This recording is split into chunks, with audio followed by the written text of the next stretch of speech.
দর্শক বন্ধু, আমি Manjula Chatterjee. Facebook page, YouTube channel video.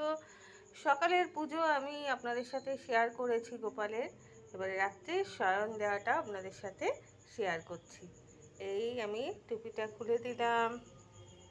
এবারে তুলসী পাতাটাকে একটু সরিয়ে দিলাম, বাঁশিটাও সরিয়ে দিলাম।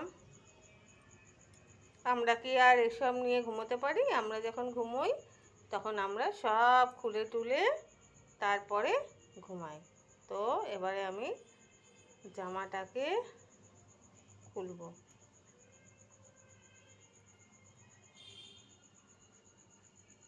দেখছেন, কিছুতেই আমি এই পিনটা খুলতে পারছি না। পেরেছি। জামা খোলাবো। খোলো গপু।